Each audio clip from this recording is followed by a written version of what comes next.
Hi and welcome back to Cheeky Crypto. Today, guys, we're going to be jumping down into the world of Cardano's ADA. Here on the graph, we have ADA paired up with USDT on the daily chart, and Binance is our data source. So I'm going to kind of start here, and then we're going to work our way down into some of the smaller time frames.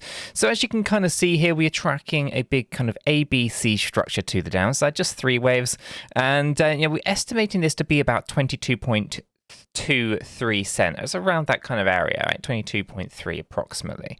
And inside that subwave count just here, you can kind of see there's another 3-wave structure, okay? And again, this one actually is pushing it a little bit deeper than the 1-to-1 ratio, but again, still kind of tying into that macro area of about 22.3.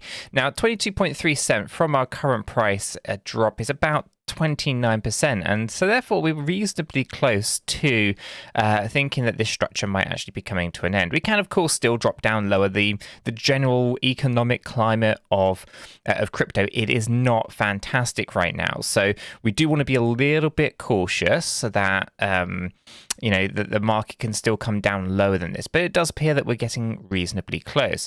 I do think if we were to go past this area, where we're going to be visiting, possibly around that kind of 18 cent area, possibly down towards the 15 cent range as well. Losing 15 cent, I think, really pushes us down towards the 11 cent range, and losing that gets us right down into that 7 cent range, which, to be honest with you, I just wouldn't mind at all. Obviously, during these bear markets, it's not so much about the dollar value of these assets or your portfolio, it's about how many coins you can get stacked up. And if the price was to come down towards that kind of 7 cent range, I just can imagine the amount of immense buying pressure that there would be. So I'm not optimistic in thinking that that's likely to happen, but man, if it did, what an opportunity. But anyway, looking at this, I think 22.3 is the most logical area at the moment, but things can change from time to time, and we can see how things kind of progress as time does carry on. But as you can kind of see, we have this yellow box drawn out. It's actually indicating a bit of a range just down here. As you can kind of see that we went straight through it. We retested the upper end after testing the lower end, but we haven't really spent too much time inside this yellow box area.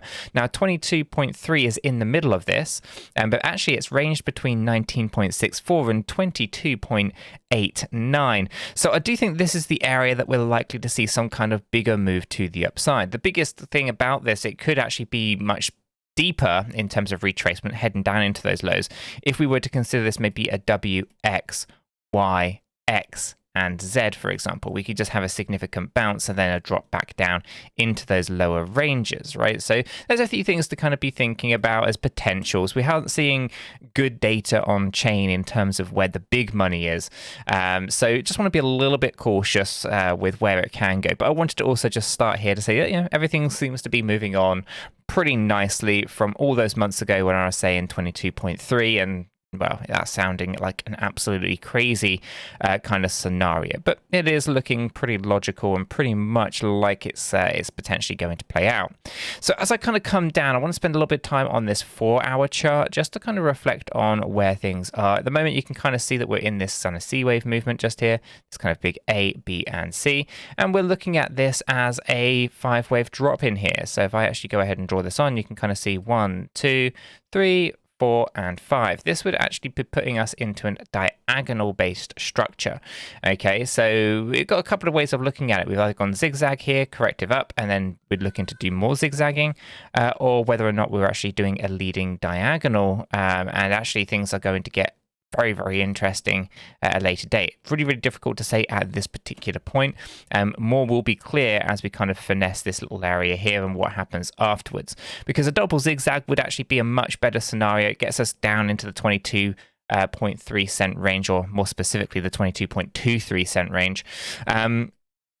And, we don't have to worry about maybe thinking leading diagonal kind of structure. Because if it is a leading diagonal, well, then that really does put into play 7 cent. And that's an opportunity, but I think a lot of people would be really, really hurt by that. So I think, we want to avoid those kind of scenarios. We'll try to think of it as a double zigzag pattern, but that could also be incorrect. So for now, we'll just see how the thing kind of plays out next, and so we can keep an eye on it. Essentially, if I bring up our stochastic RSIs, we're only just touching down here on the oversold area, and I think there's a little bit of room to the downside, which we're going to go into on the hourly chart in a moment.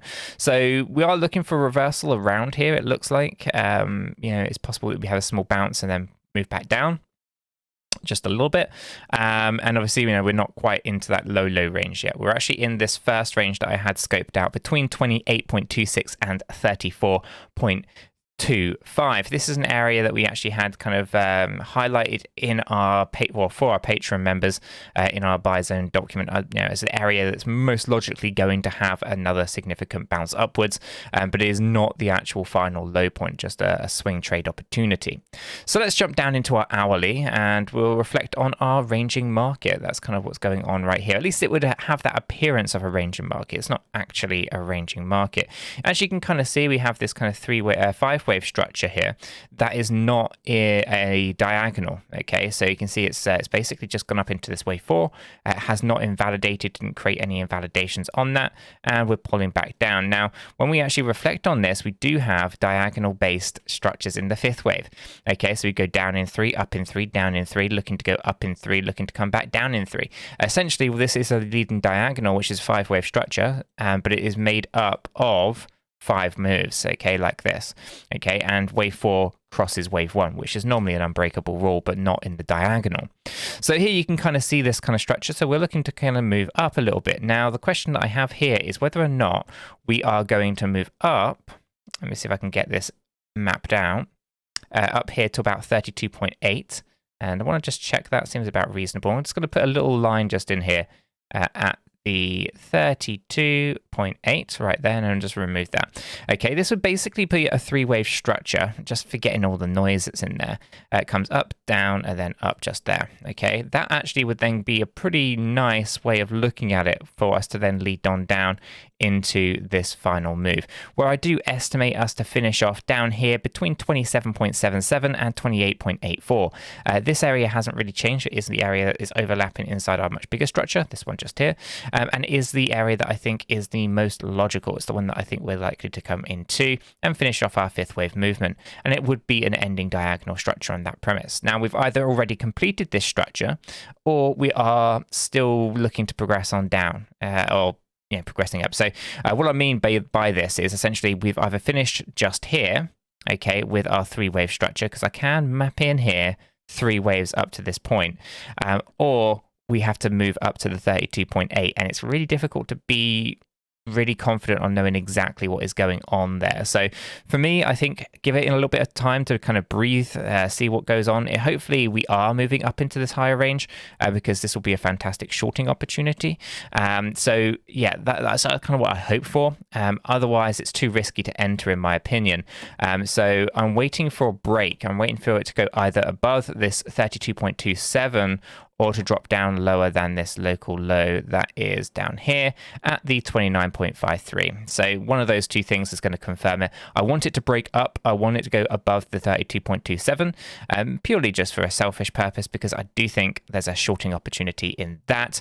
And it's the only way to really be confident about it is to have that break upwards there. So other than that, if it does break on down at this point, it was been too risky to enter, so I would just ignore Cardano's ADA in that particular case. So yeah, for the most part, that's kind of where it sits at the moment. We are looking at some pretty decent low levels later, but this looks like it's going to be the end of structure when we do eventually move down towards this kind of 5th wave low point. And again, when you're down here, this is your long opportunity, because that's going to be a fantastic one right in there. That is going to be pretty much very, very lucrative for many people, I do believe. So I would like to, in an ideal world, catch the short and then switch and convert that around into a long when we get down into those areas. But we'll see how that kind of goes in due course. But for now, I think that gets everyone up to speed on the ins and the outs of what I think is likely to happen here with Cardano's ADA. We do just need to see that confirmation of whether we're going to break upwards or just go straight down into this low point. If we miss the short, we miss the short, and there's still going to be that long opportunity. If you found this useful and informative, hit the like button. and I do appreciate that. If you're new to the channel, subscribe, tap the bell, select all the notifications, and in doing so, you will be kept up to date with absolutely everything that we do here at Cheeky Crypto. And if you have not yet joined us in Discord, the link is in the description down below. You're missing a trick if you have not. It's the first place we go to notify you of everything that's happening in this crypto space. So definitely do go ahead and check it out. Guys, until the next one, have a fantastic day.